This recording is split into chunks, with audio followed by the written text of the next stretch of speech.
പൗലോസ് അപ്പോസ്തലൻ ഗലാത്യക്കാർക്ക് എഴുതിയ ലേഖനം 5-ാം അധ്യായം 5-ാം തിരുവചനം, ഞങ്ങളാകട്ടെ പരിശുദ്ധാത്മാവിലൂടെ വിശ്വാസം വഴി നീതി ലഭിക്കുമെന്ന പ്രത്യാശയോടെ കാത്തിരിക്കും.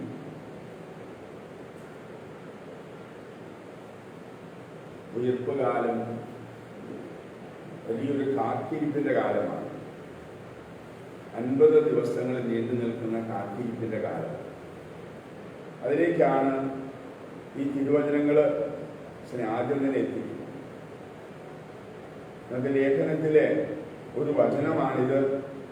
ഇതിലെ ആദ്യ വാക്ക് വളരെയേറെ യാത്ര ചെയ്യാൻ ഇന്നത്തെ രാത്രിയുടെ ഏതോ ഒരു യാമം മുതൽ അച്ഛനെ നിർബന്ധിക്കുകയായിരുന്നു. ആദ്യ വാക്ക് ഇതാണ്: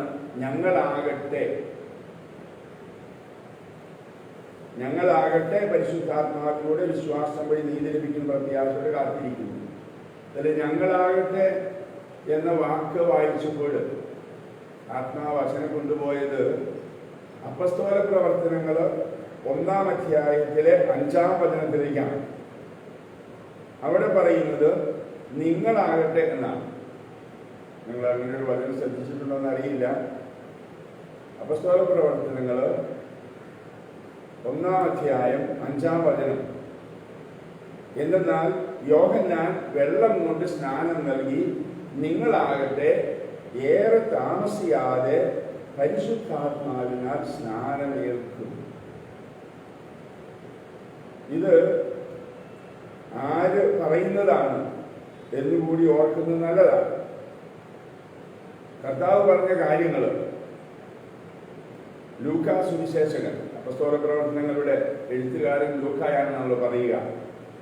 അവിടെ പറയുകയാണ്, അതേയോ തെയോഫിലോസ്, യേശു താൻ തെരഞ്ഞെടുത്ത അപ്പസ്തോലന്മാർക്ക് പരിശുദ്ധാത്മാവ് വഴി കൽപ്പന നൽകിയതിനു ശേഷം സ്വർഗത്തിലേക്ക് സംവദിക്കപ്പെട്ട ദിവസം വരെ പ്രവർത്തിക്കുകയും പഠിപ്പിക്കുകയും ചെയ്ത എല്ലാ കാര്യങ്ങളെയും കുറിച്ച് ആദ്യ ഗ്രന്ഥത്തിൽ ഞാൻ എഴുതിയിട്ടുണ്ടല്ലോ.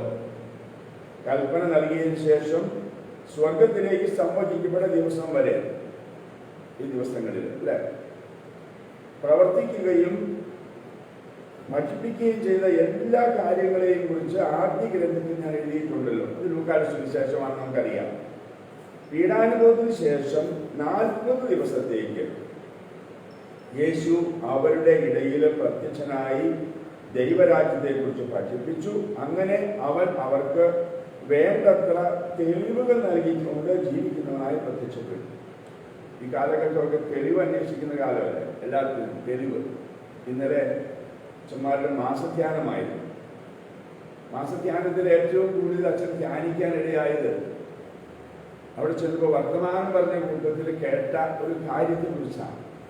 ഇന്നത്തെ രാത്രി കൂടി അച്ഛനെ വളരെ ചിന്തിപ്പിച്ചു. അത് കേട്ട കാര്യം ഇതാണ്: വൈക്കം കൊറോന പള്ളിയിൽ ഇന്നലെ കുർബാനയ്ക്ക് പോയ ഒരു അൽത്താര ബാലൻ കുർബാനയ്ക്ക് പോരാതെ സൈക്കിളിൽ വേറെ യാത്രയ്ക്ക് പോയി. അവൻ എവിടേക്കാണ് പോയത് എന്ന് അന്വേഷിച്ച് 7 സംഘം പോലീസാണ് നടക്കുന്നതെന്ന് പറഞ്ഞത്. അപ്പോൾ വഴി മുഴുവൻ CCTV ക്യാമറകൾ ഇങ്ങനെ നിരീക്ഷിച്ചുകൊണ്ടിരിക്കുകയാണ്. അപ്പൊ അവിടെ വെച്ച് അറിഞ്ഞത് ചെമ്പ് വിട്ടുപോയി, ചെമ്പ് കഴിഞ്ഞു പോയി. അത് കഴിഞ്ഞ് വൈകുന്നേരമായപ്പോഴറിഞ്ഞു തൃപ്പൂണിത്തരം കഴിഞ്ഞു പോയിട്ടുണ്ട്. CCTV ക്യാമറയിൽ പോകുന്ന വഴികളൊക്കെ ഇങ്ങനെ കാണാം, സൈക്കിള്. അപ്പോ ഈ കാര്യത്തെക്കുറിച്ച് കേട്ട കാര്യം രാത്രിയിൽ അച്ഛനെ കർത്താവ് ഓർമ്മിപ്പിച്ചു. എന്നിട്ട് അച്ഛൻ ഗ്രൂപ്പിൽ വന്ന ഈ വീഡിയോ ഒന്ന് ശ്രദ്ധിച്ചു. അപ്പോൾ കർത്താവ് അച്ഛനോട് ഇങ്ങനെ ചോദിക്കുകയായിരുന്നു. ആ കുട്ടി പള്ളിയിൽ പോവുകയാണെന്ന് പറഞ്ഞ് പോയിട്ട് അവൻ പോയ വഴികളൊക്കെ ഇങ്ങനെ നിരീക്ഷിക്കുകയാണ് പോലീസുകാർക്ക്. ഇതുപോലെ പള്ളിയിൽ പോകുന്ന നമ്മളെയും, പ്രാർത്ഥിക്കാൻ പോകുന്ന നമ്മളെയും, ധ്യാനിക്കാൻ പോകുന്ന നമ്മളെയും, അർപ്പണ ജീവിതത്തിലേക്ക് നമ്മളെയൊക്കെ കർത്താവിന്റെ ദൂതന്മാരെയും നിരീക്ഷിച്ചുകൊണ്ടിരിക്കുക. CCTV ക്യാമറയിൽ എവിടേക്കൊക്കെ പോവുക, എന്തൊക്കെയാണ് ചെയ്യുക, എങ്ങനെയൊക്കെയാ പോവുക, സകലതും. അങ്ങനെ നിരീക്ഷിക്കുന്ന അനുഭവം വളരെയേറെ ചിന്തിപ്പിച്ചൊന്ന് സൂചിപ്പിച്ചു എന്ന് മാത്രമേ ഉള്ളൂ.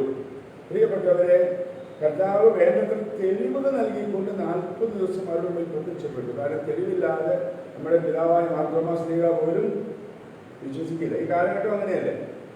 നമ്മൾ എന്തൊക്കെ പറഞ്ഞാലും അവരിങ്ങനെ നിരീക്ഷിച്ചുകൊണ്ടിരിക്കും. ഈ അച്ഛൻ പറയുന്നത് പ്രാവർത്തികമാക്കുന്നുണ്ടോ? 30 ദിവസം നിങ്ങൾ നിരീക്ഷിച്ചില്ലേ അല്ലേ?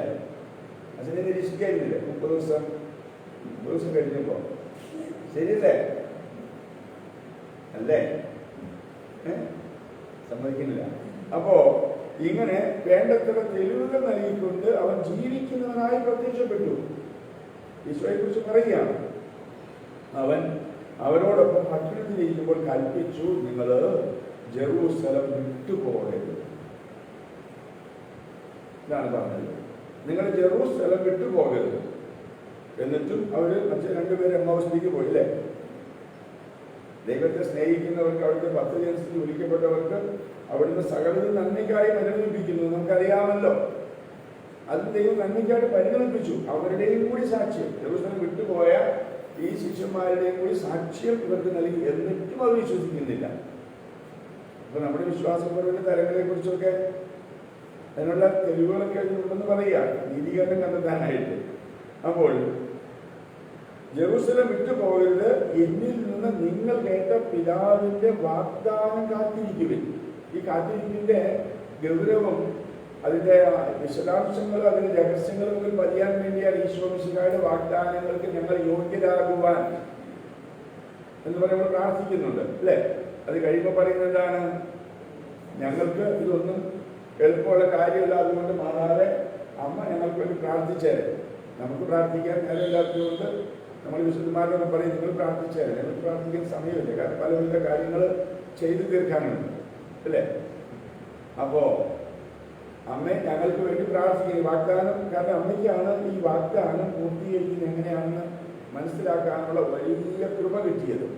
ദൈവകൃപ നിറഞ്ഞവൾക്ക് ഈ വാഗ്ദാനം പരിശുദ്ധാത്മാവ് നിന്റെ മേൽ വരും, അതിന്റെ ശക്തി നിന്റെ മേൽ ആവശ്യിക്കുമെന്ന് പറഞ്ഞത് എങ്ങനെയാണ് അക്ഷരാർത്ഥത്തിലെ ശരീരത്തിലും മനസ്സിലും ആത്മാവിലും യാഥാർത്ഥ്യമാകുന്നതെന്ന് മനസ്സിലാക്കാൻ ഈ ഭൂമിയിൽ ഏറ്റവും കൂടുതൽ അനുഗ്രഹവും വെളിച്ചവും കൃപയും ശക്തിയും അനുഭവപരമായ ബോധ്യവും ഒക്കെ ലഭിച്ചുള്ള ഏറ്റവും വലിയ വ്യക്തിയാണ് പരിശുദ്ധ അമ്മ. അതുകൊണ്ടാണ് പരിശുദ്ധ അമ്മയുടെ മധ്യസ്ഥ കാര്യത്തിൽ പ്രത്യേകം പ്രാർത്ഥിക്കുന്നത്. എന്ന് വിചാരിച്ചിട്ടുണ്ടെങ്കിലും എല്ലാ ദിവസം പറയുമ്പോൾ ചൊല്ലിക്കൊണ്ടിരിക്കുക അല്ലേ? ഈശോമിശിഹായുടെ വാഗ്ദാനങ്ങൾക്ക് നിങ്ങൾ യോഗ്യരാകുവാൻ സർവേശ്വരന്റെ പരിശുദ്ധമാതാവേ ഞങ്ങൾക്ക് വേണ്ടി അപേക്ഷിക്കണം. അപ്പോ ഈ വാഗ്ദാനം കാത്തിരിക്കാനായിട്ട് നിങ്ങളാകട്ടെ ഏറെ താമസിയാതെ പരിശുദ്ധാത്മാവിനാൽ സ്നാനമേൽക്കും. ഇതാണ് അവരോട് പറഞ്ഞത്. ഈ സ്നാനമേൽക്കും എന്ന ഒരു വാക്കുമതി ഒരു ദിവസം മുഴുവൻ ധ്യാനിക്കാനായിട്ട്. കാരണം അവർക്ക് ഈ സ്നാന അനുഭവം ഭയങ്കരമാണ്. അത് ഏത് സംഭവത്തിൽ നിന്ന് ആരംഭിക്കണമെന്ന് അച്ഛൻ അറിയില്ല. കാലുകളിൽ ഇരിക്കുമ്പോഴാണെങ്കിൽ അവരോട് പറയുന്നുണ്ട് സ്നാനത്തെ കുറിച്ച് അല്ലേ? നിങ്ങളെല്ലാവരും കൂടി കഴിഞ്ഞവരാണെന്നാ പറയുന്നത്. പക്ഷെ അതുകൊണ്ടുമായില്ല, നിങ്ങളുടെ കാല് ഞാനൊന്ന് കഴുകണം എന്ന് പറഞ്ഞ് ഈശോ അവരെ നിർബന്ധിക്കുകയാണ്. അപ്പൊ സ്നാനം കൊണ്ടായില്ല. ഇനി സ്നാനം എന്ന് പറയുമ്പോൾ ഈശോ തന്നെ പലപ്പോഴും പറഞ്ഞിട്ട് വാക്കവരുടെ മനസ്സിൽ നിറയും, എനിക്കൊരു മാമോദീസ, ഒരു സ്നാനമേൽക്കാനുണ്ട്, അത് പൂർത്തിയാകുന്നത് എനിക്ക് മാത്രം അസ്വസ്ഥനാകുന്നെന്നോ. അതെ, കാൽവരിയിൽ പൂർത്തിയാകേണ്ട സ്നാനത്തെ കുറിച്ചാണ് അവൻ പറയുന്നത്. അവർക്ക് മനസ്സിലാകുന്നുണ്ട് പതുക്കപ്പതില്. അതിനു മുമ്പ് ജോർദാൻ നദിയിൽ സ്നാനമേൽക്കുമ്പോഴാണ് ഇവൻ എൻ്റെ പ്രിയപുത്രനാണ്, നിങ്ങൾ ഇവനെ ശ്രവിക്കുമെന്ന് അരുളപ്പാടുണ്ടാകുന്നത്. ആ സ്നാനത്തെ കുറിച്ചാണ് സ്നാപക യോഹന്നാൻ അമ്മയുടെ ഉദരത്തിൽ ആയിരിക്കുമ്പോൾ തന്നെ പരിശുദ്ധ അമ്മയിലൂടെ യേശുവിലൂടെ പരിശുദ്ധാത്മ സ്നാനം കിട്ടിയ മനുഷ്യൻ സാക്ഷ്യപ്പെടുത്തി പറയുന്നത്. അതെ, ഇവൻ ലോകത്തിന്റെ മുഴുവന്റെയും പാപങ്ങൾ വഹിക്കുന്ന ദൈവത്തിന്റെ കുഞ്ഞാടാണ്.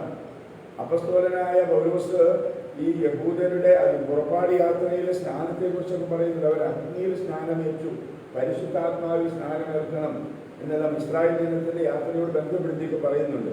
അതുകൊണ്ട് നിങ്ങളാകട്ടെ പരിശുദ്ധാത്മാവിനാൽ സ്നാനമേൽക്കും എന്ന് കർത്താവ് അവരോട് പറയുമ്പോൾ തന്നെ അവരുടെ മനസ്സിൽ ഇത് മുഴുവൻ നിറയും. അതെ, ഞങ്ങൾ ഇതുപോലെ സ്നാനമേൽക്കണം. അത് ഞെട്ടിക്കുന്ന ഓർമ്മകൾ വരുന്ന കാര്യമാണ്. കാരണം യേശു സ്നാനത്തെ കുറിച്ച് പറഞ്ഞത് യേശുവിന്റെ പീഡാനുഭവത്തിൽ കുരിശുമരണത്തിൽ ഉൾപ്പെടെ അവസാനിക്കുന്ന സ്നാനമാണെങ്കിൽ അതിൽ കുറഞ്ഞ ഒരു സ്നാനം നമുക്ക് ലഭിക്കുമോ? അച്ഛൻ പെട്ടെന്ന് രാത്രിയുടെ യാമങ്ങളൊക്കെ ഓർമ്മിപ്പിച്ചു. അപ്പോൾ അച്ഛൻ കുട്ടിയായിരുന്ന ഒരു കഥ ഓർത്തു. കുട്ടിയായിരിക്കുമ്പോൾ കുളിക്കാനൊന്നും മടിയുണ്ടായിരുന്നില്ല. പക്ഷേ അച്ഛനെ അമ്മ വീട്ടിൽ ചെല്ലുമ്പോൾ അമ്മയുടെ അപ്പാപ്പൻ എണ്ണ തേക്കും. തലേന്ന് എണ്ണ തേച്ച് കുളിക്കുന്നത് ഇഷ്ടമല്ല.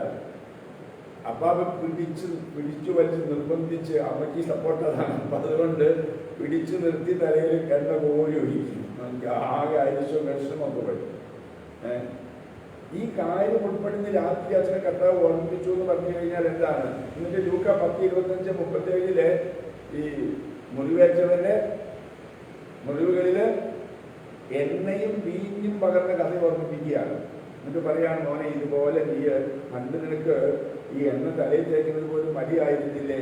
എന്നാൽ അനേകരുടെ മുറിവുകളിലെ എണ്ണയും വീഞ്ഞും പകരുന്ന പകരം വിളിക്കപ്പെട്ട് നീ ഇതുപോലെ ഈ സ്നാനമേൽക്കണം. ഈ വചനത്തോട് ബന്ധപ്പെട്ടതൊക്കെ പറയുക. ഇതൊക്കെ ഇങ്ങനെ മനസ്സിലാക്കിക്കൊണ്ട് കിടന്നുറങ്ങുന്നത് സുഖമെന്നറിയാമോ? സിദ്ധാവിനേക്കാൾ നല്ല സുഖമാണ്. പ്രീതിയ. അപ്പോ പ്രിയപ്പെട്ടവരെ, ഇങ്ങനെ നിങ്ങളാകട്ടെ, ഈ വാക്കിൽ നിന്നാണ് ഇതിലേക്കൊക്കെ എത്തിയത്. ഇവിടെ പറയുന്നത് നിങ്ങളാകട്ടെ എന്നാണ്. പൗലോസ് പറയുന്നത് എന്താണ്? இந்த ലേഖനത്തില് ഞങ്ങളാകട്ടെ. ഗലാത്യ 5:5, പുസ്തകം 1:5. ഇങ്ങനെയാണ് അതിന് ബന്ധം പറ്റുന്നത്, ഓർക്കാൻ എളുപ്പമുണ്ട്. അപ്പോൾ ഞങ്ങളാകട്ടെ എന്ന് പറഞ്ഞ് പൗലോസ് അപ്പോസ്തലൻ പറയുന്ന ആ വചനം, അതിലേക്ക് നമ്മൾ ഗാഠമായിട്ടൊന്ന് ഇറങ്ങിച്ചെല്ലുന്നത് നല്ലതാണ്. അപ്പോസ്തലൻ ഗലാത്യക്കാരുടെ ലേഖനത്തില് 5-ാം അധ്യായം 5-ാം വചനത്തിലാണ് ഞങ്ങളാകട്ടെ പരിശുദ്ധാത്മാവിലൂടെ വിശ്വാസം വഴി നീതി ലഭിക്കുമെന്ന പ്രത്യാശയോടെ കാത്തിരിക്കുന്നു. ഈ കാത്തിരിക്കുന്ന വാക്ക് വായിച്ചപ്പോൾ അച്ഛനെ കൊണ്ടുപോയത് കുറേ കാര്യങ്ങളിലേക്കാണ്. ഇങ്ങനെ യാത്ര ചെയ്യുന്നതാണ്. യാത്ര പരിശുദ്ധ അമ്മ യാത്ര ചെയ്തത് എത്ര ദിവസമാണ് അറിയാൻ മേല, കണക്കൂട്ടി നോക്കണം. പരിശുദ്ധ അമ്മ ഈ കാത്തിരിപ്പ് പൂർത്തിയാകാനായിട്ട് എത്ര ദിവസമാണ് കാത്തിരുന്നത്? അമ്മമാരോട് ചോദിക്കണം, അല്ലേ അമ്മേ? എത്ര ദിവസമാണ് പരിശുദ്ധാത്മാവ് കാത്തിരുന്നതെന്ന്? കാരണം ഈ മക്കളെ പ്രസവിക്കുന്ന അമ്മമാർക്കാണ് ഇതിനെ കണക്ക് കിട്ടിയാൽ അറിയാൻ പറ്റുള്ളൂ. അതുകൊണ്ട് ഞാൻ ചോദിച്ചത് ഇങ്ങനെ, എമ്മയുടെ ബർത്ത്ഡേ ആണെന്ന് പറഞ്ഞത്. അതുകൊണ്ട് എമ്മ കൂട്ടിച്ചേർത്ത് കൃത്യം വന്ന നേരത്ത് ആണ് ഈ വചനം പറയാനിടയായത്. അപ്പോൾ പരിശുദ്ധ ആത്മാവിന്റെ വരവിനായിട്ട് കാത്തിരുന്ന എത്ര ദിവസമാണ്? രണ്ടാമത് ജനിക്കാനായിട്ട് കാത്തിരുന്ന എത്ര കാലമാണ്? ഇത് ഓർക്കുന്നത് നല്ലതാണ്. ജനിച്ചതുകൊണ്ടായില്ല, രണ്ടാമത് ജനിക്കണം. അത് ഇനി നമ്മൾ സാധിച്ചിട്ടുണ്ടോ?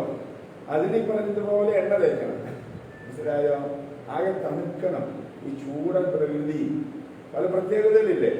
തൊട്ടാൽ പൊട്ടുന്ന സ്വഭാവം, തൊട്ടാൽ വാടി സ്വഭാവം, ഇങ്ങനെ പലതുമൊക്കെ ഉണ്ട്. ഇതൊക്കെ മാറി പുതിയ സ്നാനം ഏൽക്കണം. അപ്പോൾ പരിശുദ്ധാത്മ സ്നാനം പരിശുദ്ധ അമ്മ ഏൽക്കാനായിട്ട് കാത്തിരുന്ന ദിവസങ്ങൾ എത്രയായിരുന്നു?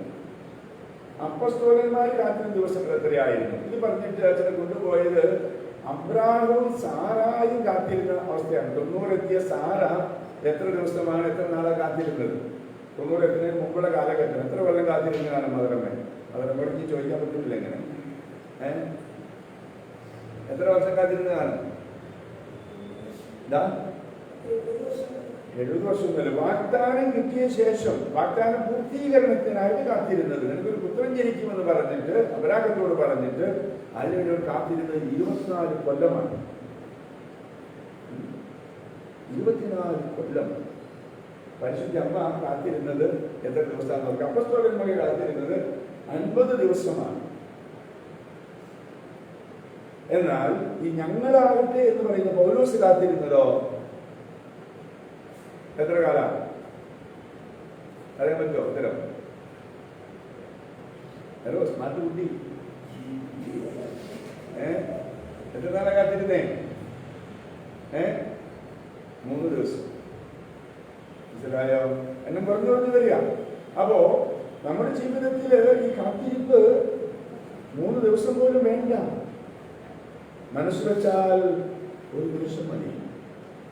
തമ്പുരാനിലേക്ക് തിരിഞ്ഞാൽ 1 നിമിഷം മതി. അതെ, അപ്പോസ്തലൻ പറയുകയാണ് ഞങ്ങളാകട്ടെ ഇനി ആ ഞങ്ങളാകട്ടെ എന്ന് വാക്കച്ചന് നിങ്ങളാകട്ടെ എത്തിച്ചതിന്റെ രഹസ്യമാണ്. അപ്പോസ്തലനായ പൗലോസ് ഈ ഗലാത്യക്കാർക്കുള്ള ലേഖനത്തിൽ പറയുന്ന കാര്യങ്ങൾ വളരെയേറെ ചിന്തിപ്പിക്കേണ്ടതാണ്. അവിടെ ഒന്നാം അധ്യായം മുതലാണ് അത് കാണുക. മനുഷ്യരിൽ നിന്നോ മനുഷ്യർ മുഖേനയോ അല്ല, യേശുക്രിസ്തു മുഖേനയും അവനെ മരിച്ചവരിൽ ഉയർപ്പിച്ച പിതാവ് മുഖേനയും അപ്പോസ്തലനായിരിക്കുന്ന പൗലോസായ ഞാനും എന്നോട് കൂടെയുള്ള എല്ലാ സഹോദരരും ഗലാത്യയിലെ സഭകൾക്ക് എഴുതുന്നത് എന്ന് പറഞ്ഞാണ് ആരംഭിക്കുന്നത്. പ്രിയപ്പെട്ടവരെ, നമ്മൾ ഈ വിശ്വാസത്തോട് ബന്ധപ്പെട്ട രഹസ്യങ്ങളിലേക്ക്, അനുഭവങ്ങളിലേക്ക്, അനുഗ്രഹത്തിന്റെ അവസ്ഥയിലേക്കൊക്കെ എത്താനായിട്ട് ദൈവം ഇടയാക്കിയ രഹസ്യങ്ങൾ ഓർക്കുന്നത് നല്ലതാണ്. അവിടെ പൗലോസ് അത് കഴിഞ്ഞിട്ട് പറയുന്നൊരു കാര്യമുണ്ട്. എന്തെന്നാൽ മനുഷ്യനിൽ നിന്നല്ല ഞാനത് സ്വീകരിച്ചത്, ആരും അതിനെ പഠിപ്പിച്ചിരുന്നില്ല, യേശുക്രിസ്തുവിന്റെ വെളിപാടിലൂടെയാണ് അതെനിക്ക് ലഭിച്ചത്. എന്നിട്ട് 15-ാം വചനത്തിൽ പറയുകയാണ്, എന്നാൽ ഞാൻ മാതാവിന്റെ ഉദരത്തിൽ ആയിരിക്കുമ്പോൾ തന്നെ ദൈവം എന്നെ പ്രത്യേകം തിരഞ്ഞെടുത്തു, തന്റെ കൃപയാൽ അവിടുന്ന് എന്നെ വിളിച്ചു. പൗലോസിന് ഈ ആത്മാവിന്റെ വെളിച്ചം കിട്ടിയപ്പോൾ, ആത്മാവിന്റെ വെളിച്ചം കിട്ടിയത് എങ്ങനെയെന്ന് ചിന്തയെ സൂചിപ്പിച്ചു. എങ്ങനെയാണ് ഓർക്കുന്നത്? തങ്ങള് സഹോദരനായ സൗൽ എന്ന് പറഞ്ഞ ഒരാൾ തലയിൽ കൈവയ്ക്കുകയാണ്. അപ്പോഴാണ് ആത്മാവുകൊണ്ട് പൗലോസ് പറയുന്നത്. ഈ ആത്മാവുകളുടെ ജ്ഞാനമനുസരിച്ചാണ് പൗലോസ് തിരിച്ചറിയുക, അതെ, ഞാൻ അമ്മയുടെ ഉദരത്തിലായിരിക്കുമ്പോൾ തന്നെ അവിടുന്ന് എന്നെ തിരഞ്ഞെടുത്തതാണ്, എന്നെ അവിടുത്തെ കൃപയാൽ വിളിച്ചതാണ്. എന്നാൽ ഈ അപ്പസ്തോലന്മാരോടുള്ള ബന്ധത്തിലേക്ക് എത്തിക്കാനായിട്ട് എടുത്ത സമയമോ, ഈ ഞങ്ങളാകട്ടെ എന്ന് പറയാൻ പറ്റുന്ന അവസ്ഥയിലേക്ക് എത്താനായിട്ട് പൗലോസിന് ലഭിച്ച അല്ലെങ്കിൽ ഇടയായ സമയം 14 കൊല്ലമാണ്. കാരണം എന്താണ്? പൗലോസിനെ അവർക്ക് ഉൾക്കൊള്ളാൻ പറ്റിയിരുന്നില്ല. ഇവിടെ പറയുന്നുണ്ട്, ഒരിക്കൽ നമ്മെ പീഡിപ്പിച്ചവൻ താൻ ഉന്മൂലനം ചെയ്യാൻ ശ്രമിച്ച വിശ്വാസം ഇപ്പോൾ പ്രസംഗിക്കുന്നു എന്ന് മാത്രം അവർ കേട്ടിരുന്നു. 14 കൊല്ലത്തേക്ക് അവരുടെ അടുത്തേക്ക് പോയില്ല എന്ന് വരെ പൗലോസ് പറയുന്നുണ്ട്. അപ്പോൾ ഇങ്ങനെ 2-ാം വചനം, പിന്നീട് 14 വർഷത്തിന് ശേഷം ബർന്നബാസിനോട് കൂടെ ഞാൻ വീണ്ടും ജെറൂസലമിലേക്ക് പോയി, തിത്തോസിനെയും കൂടെ കൊണ്ടുപോയിരുന്നു. ഒരു വെളിപാടനുസരിച്ചാണ് ഞാൻ പോയത്. അവിടെ പ്രധാനികളുടെ മുമ്പിൽ ഞാൻ വിജാതിയരുടെ പ്രസംഗിക്കുന്ന സുവിശേഷം സ്വകാര്യമായി അവതരിപ്പിച്ചു. ഇത് ഞാൻ ഓടിയതും വ്യർത്ഥമാകാതിരിക്കാൻ വേണ്ടിയായിരുന്നു. അത് കഴിഞ്ഞിട്ട് പൗലോസ് ഈ നേതൃസ്തംഭങ്ങളായി ഗണിക്കപ്പെടുന്ന യാക്കോബും കേഫായും യോഹന്നാനും ദൈവത്തിന്റെ കൃപ എനിക്ക് ലഭിച്ചിരിക്കുന്നുവെന്ന് കണ്ട് ഞങ്ങളുടെ കൂട്ടായ്മയുടെ വലതുകരം എനിക്കും ബർന്നബാസിനും നീട്ടിത്തന്നു. അങ്ങനെ വിജാതിയുടെ അടുത്തേക്ക് ഞങ്ങളും പരിച്ഛേദന്റെ അടുത്തേക്ക് അവരും പോകാൻ തീരുമാനമായി. പ്രിയപ്പെട്ടവരെ, നമ്മുടെ ജീവിതത്തിൽ ഇങ്ങനെ വിഷമതകളും ബുദ്ധിമുട്ടുകളും നമ്മൾ അംഗീകരിക്കാൻ പറ്റാതെയും സ്നേഹിക്കാൻ പറ്റാതെയും ഉള്ള അവസ്ഥകളൊക്കെ ജീവിതത്തിൽ ഉണ്ടാകാം. എന്നാൽ ദൈവത്തിന്റെ കൃപ നമ്മിലേക്ക് വർഷിക്കപ്പെടുമ്പോൾ, ഇന്നലെ ഒരു ഉദാഹരണം പറഞ്ഞതിൽ ഒരു വാക്ക് ഓർത്തു പോവുകയാണ്. ഞാൻ പറഞ്ഞു, മോളെ, നിന്റെ അമ്മായിപ്പിനോട് ഈശോയുടെ നാമത്തിൽ ഞാനൊന്ന് ക്ഷമിക്കുന്നു എന്ന് പറയാൻ പറ്റുമോ? അവസാനം അവർക്ക് പറയാം അച്ഛാ പറഞ്ഞു കഴിഞ്ഞപ്പോഴേക്കും അവളോട് ഭയങ്കര ബഹുമാനം തോന്നി, അവളുടെ കാല് പുത്രം തോന്നി. എന്താണെന്നറിയോ? അത്രമാത്രം വേദനയും ദുഃഖവും യാതിനനുഭവിച്ച സ്ത്രീയാണ് അവൾ. അതിൽ ഒരു കാര്യം പറഞ്ഞാൽ അവളുടെ മന്ത്രകോടി സാരി, ഇവിടെ പറഞ്ഞ എന്താ വേറെ വാർത്ത, വിരിപ്പാവ്. എനിക്ക് ഭാഷയൊക്കെ പുതിയ ഇവിടുത്തെ. അപ്പോ അച്ഛാന്റെ വിരിപ്പാവിന്റെ നാട്ടവും കത്രിക കൊണ്ട് മുഴുവൻ മുറിച്ച് പറഞ്ഞു. അച്ഛാ കല്യാണം കഴിഞ്ഞ് 14 കഴിഞ്ഞതിന് മുമ്പേ ആ നാട്ടുവിനോട് എങ്ങനെയാണ് പെൺകുട്ടിക്ക് ക്ഷമിക്കാൻ പറ്റുക? അങ്ങനെ അവരോട്, മോളെ, ഞാൻ അവരോടൊക്കെ ക്ഷമിക്കുന്നു എന്നും പറഞ്ഞ് അവർ പറഞ്ഞു. ചിലത് രാത്രി ഒരു ഫോണിൽ കേട്ടൊരു വാക്കച്ഛൻ ഇതുപോലെ ചിന്തിപ്പിച്ചു. ഭയങ്കരമായ ക്രൂരതയുടെ വേദനയുടെ ഭയങ്കര അനുഭവത്തിലൂടെ കടന്നുപോയ ഒരു മകൻ. ഇന്നലെ അവന് വളരെ വർഷങ്ങൾക്ക് മുമ്പ് വേദനിപ്പിച്ച ഒരാള് ഒരു ബാറിൽ പോയി അവിടെ വീണ് തല പൊട്ടി എന്ന് പറഞ്ഞിട്ട് അവനെ ആശുപത്രിയിൽ കൊണ്ടുപോയി ചികിത്സിക്കാനായിട്ട് പോയ കഥകൾ. ആ ചെറുക്കനോട് എനിക്ക് അവന്റെ കാല് പിടിച്ച് ചിന്തിക്കുന്നു, അത്ര ബഹുമാനം തോന്നി. പ്രിയപ്പെട്ടവരെ, ദൈവത്തിന്റെ ആത്മാവ് നമ്മെ ഈ കാര്യങ്ങളെ കുറിച്ച് ഓർമ്മിപ്പിക്കുക എന്തിനാണെന്നറിയാമോ? ഇതിലേക്ക് വിളിച്ചത് ഇത്തരത്തിലുള്ള മഹത്തരമായ മാതൃകകളുടെ മുമ്പിലിരുന്ന് നമ്മെ തന്നെ ഒന്ന് കാണാൻ, എന്നിട്ട് ഈ യാത്രയിൽ നമ്മൾ എവിടെ എത്തിയെന്ന് മനസ്സിലാക്കാം. ഇപ്പോൾ മനസ്സിലായ മാസധ്യാനത്തിൽ പോയപ്പോൾ കേട്ട കഥയുടെ സൈക്കിൾ യാത്രയിലെ വീഡിയോ രാത്രിയും കണ്ടു എന്ന് പറഞ്ഞതിന്റെ അർത്ഥം, മലാക്കന്മാര് ഇങ്ങനെ നിരീക്ഷിച്ചുകൊണ്ടിരിക്കുക. പള്ളിയിൽ പോയ ഈ സന്യാസിനി അല്ലെങ്കിൽ വൈദികൻ, ഒരു ചെറുപ്പക്കാരൻ, അവൻ കർത്താവിൻ്റെ അടുത്തേക്കുള്ള യാത്ര അത് എവിടെ എത്തി, അതിന് കർത്താവിൻ്റെ അടുത്തേക്ക് എത്താതെ അവൻ ഇങ്ങനെ കറങ്ങി നടക്കുക. CCTV-യിൽ മാലാക്കന്മാർ, ഗബ്രിയേൽ മാലാക്ക മുതൽ റഫായേൽ മാലാക്ക മുതൽ എല്ലാവരും ഇങ്ങനെ കണ്ടുകൊണ്ടിരിക്കുക. അപ്പോൾ അവർക്ക് സങ്കടം തോന്നുന്നത്, ദൈവമേ, ഇതുവരെ ചെറുക്കൻ അല്ലെങ്കിൽ കൊച്ചു ഇതുവരെ തമ്പുരാന്റെ അടുത്ത് എത്തിയിട്ടില്ലല്ലോ, ഇതുവരെ ദേവാലയത്തിൽ പ്രവേശിച്ചിട്ടില്ലല്ലോ. ദേവാലയത്തിലെ അപ്പോസ്തലപ്രവർത്തനം 3:1 പറയുന്ന ആ ഭിക്ഷക്കാരന്റെ, ദേവാലയത്തിന് സുന്ദര കവാടത്തിലിരിക്കുന്ന ഭിക്ഷക്കാരന്റെ അവസ്ഥ പോലും എത്തിയിട്ടില്ല. കാരണം അവിടെയെങ്കിലും വന്ന് കിട്ടിയിരുന്നെങ്കിൽ പത്രോസ് അവനെ ദേവാലയത്തിൽ പ്രവേശിപ്പിച്ചേനെ. മനസ്സിലായോ? പക്ഷെ അവിടെ പോലും വന്ന് കിട്ടാതെ ഇങ്ങനെ ചുറ്റിക്കറങ്ങി നടക്കുക. അതുകൊണ്ടാണ് ഉൽപ്പത്തി 3:9 ആദ്യത്തെ ചോദ്യം, മനുഷ്യനോടുള്ള ചോദ്യം, ആദം നീ എവിടെയാണ്? ആ കൊച്ചിന്റെ 9ാം ക്ലാസ്സിൽ പഠിക്കുന്ന കുട്ടിയുടെ മാതാപിതാക്കന്മാര് ഇന്നലെ രാത്രി മുഴുവൻ ചോദിച്ചുകൊണ്ടിരിക്കുക, മോനെ നീ എവിടെയാ, നീ എവിടെയാ, അല്ലേ? ശരിയല്ലേ? മോനെ നീ എവിടെയാ? പോലീസുകാരോട് ചോദിക്കും, മോനെ നീ എന്റെ മോനെ കണ്ടോ, എന്റെ മോനെ എവിടെയാ? ഇതിലൊക്കെ എത്രയോ വേദനയോടെ പരിശുദ്ധാത്മാവ് വിളിച്ചു ചോദിക്കും, മോനെ നീ എവിടെയാ, മോളെ നീ എവിടെ എത്തി? ഈ കാലഘട്ടത്തിൽ, മൊബൈൽ ഫോണിന്റെ കാലഘട്ടത്തിൽ എപ്പോഴും വീട്ടിൽ നിന്ന് മക്കൾ പുറത്തിറങ്ങി അപ്പൊ ചോദ്യമല്ലേ, നീ എവിടെയാ, നീ എവിടെ എത്തി, എവിടെ എത്തി, എവിടെ എത്തി, എവിടെ എത്തി, ഇങ്ങനെ നിരന്തരം ചോദിച്ചുകൊണ്ടിരിക്കുകയല്ലേ. അതിലൊക്കെ കൂടുതൽ പരിശുദ്ധാത്മാവ് ലൈവായിട്ട് പണ്ട് മുതൽ മൊബൈൽ ഉള്ളതാ. അതുകൊണ്ട് കാരണം ചിപ്പ് വെച്ചിരിക്കാൻ ഉള്ളിൽ 1 കൊരിന്ത്യർ 3:16 മനസ്സിലായോ?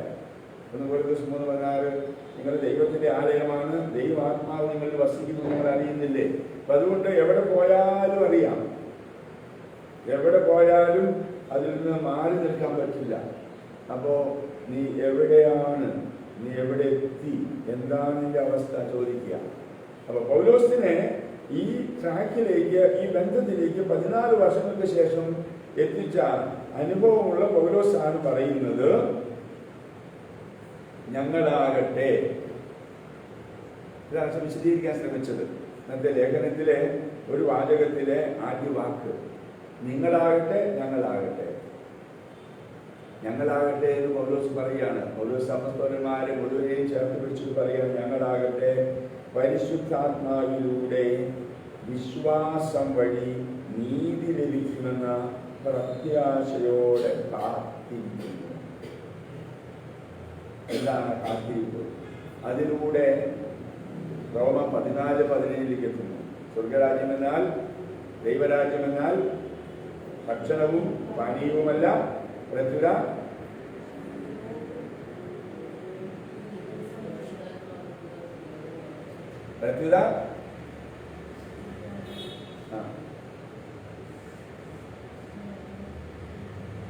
നീതിയും സമാധാനവും പരിശുദ്ധാത്മാവിലുള്ള ആനന്ദവുമാണ്.